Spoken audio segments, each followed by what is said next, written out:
Look, I'm just gonna come right out and say it. Things in Asia are not good right now. In fact, they're downright terrifying. We're not talking about a few bumps in the road here, folks. We're talking full-blown economic meltdowns.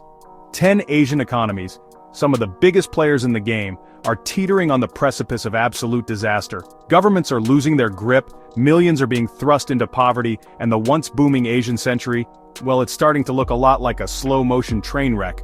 We're talking collapsing currencies, mass unemployment, political unrest, the whole shebang. And the truly messed up part? Most people have absolutely no idea how bad things really are, until it's too late. So buckle up, because we're about to take a wild ride through the 10 Asian economies that are about to crash and burn. And trust me, the reasons will make your jaw hit the floor. Ah, Thailand, the land of smiles, pad thai, beaches, temples, and a rapidly imploding economy. Yeah, it turns out that idyllic image we all have of Thailand, lounging on a beach with a mango sticky rice in hand, that's about as outdated as a floppy disk. Tourism and exports, Thailand's economic pillars are crumbling. Both are going about as well as a screen door on a submarine. Political instability scares away tourists. Hotels are emptier than a politician's promises. And exports, not much better. Manufacturing hopes dashed by global issues. US tariffs and low demand hit hard. Factories shut, jobs vanish, people suffer. Thailand, the land of smiles, isn't so smiley. Remember when everyone was hailing Vietnam as the next Asian tiger, poised to become an economic powerhouse? Yeah, about that. Turns out, even tigers can stumble, and in Vietnam's case, it's more of a faceplant. For a while there, Vietnam was the darling of foreign investors. Cheap labor, a young workforce, and a government seemingly eager to embrace globalization, it was a recipe for success. But here's the thing about building an economy on cheap exports. It only works as long as someone's buying. And right now, the global appetite for Vietnamese goods is about as strong as my desire to sit through a 3-hour lecture on the history of beige. Foreign investors, those fickle creatures, are getting spooked. Small and medium-sized enterprises, the backbone of the Vietnamese economy, are getting squeezed from all sides. So Vietnam, the miracle economy, is facing a harsh reality check. Let's be honest, when you hear Malaysia, you probably think of beautiful beaches, lush rainforests, and maybe even that time you saw a documentary about orangutans. But get ready for a different kind of picture, because Malaysia's economy is about as stable as a Jenga tower built by a caffeine-fueled toddler. For years, Malaysia rode high on the back of its exports, raking in cash from palm oil, electronics, and other commodities.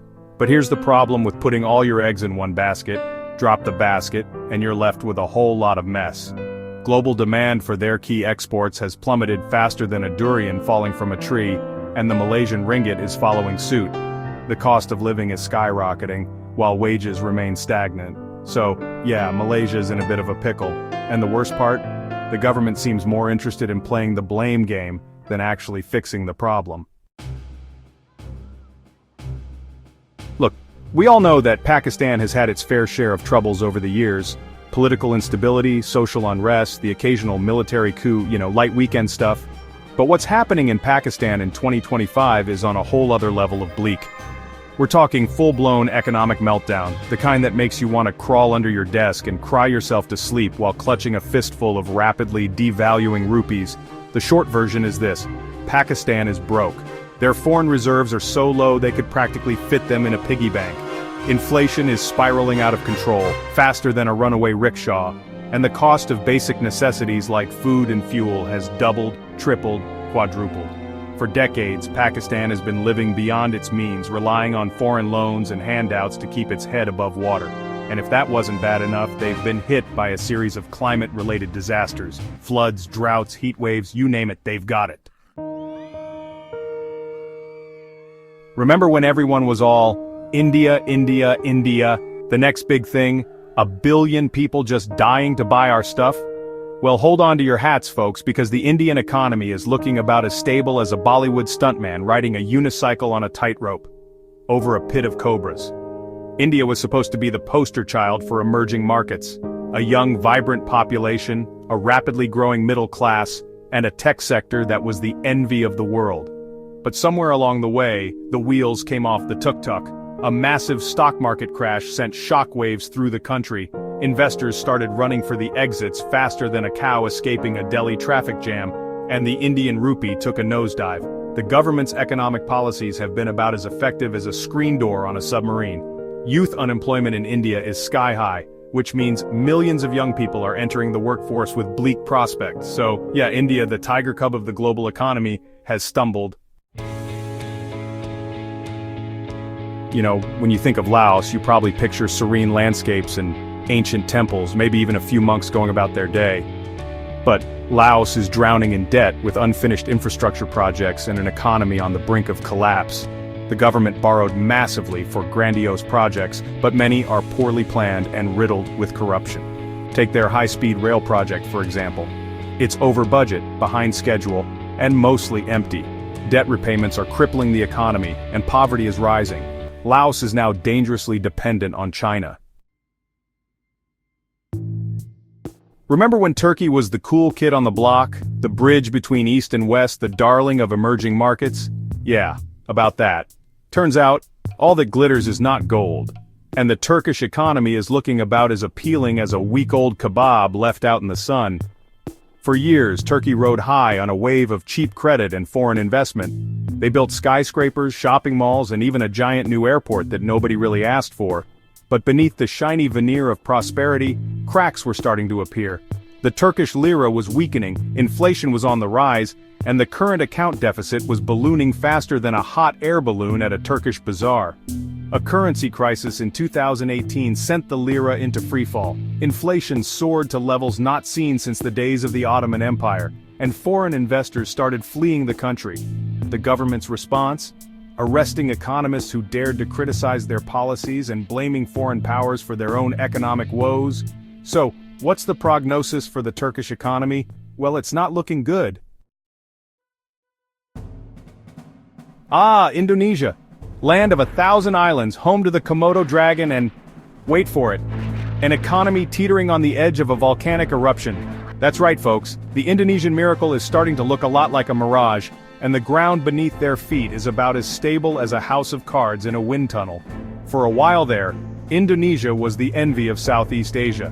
They were clocking in impressive growth rates, attracting foreign investment like bees to honey, and even managed to reduce poverty levels. But here's the thing about riding high on the hog, it's all fun and games until the music stops and you realize you've been dancing on a table that was about to collapse.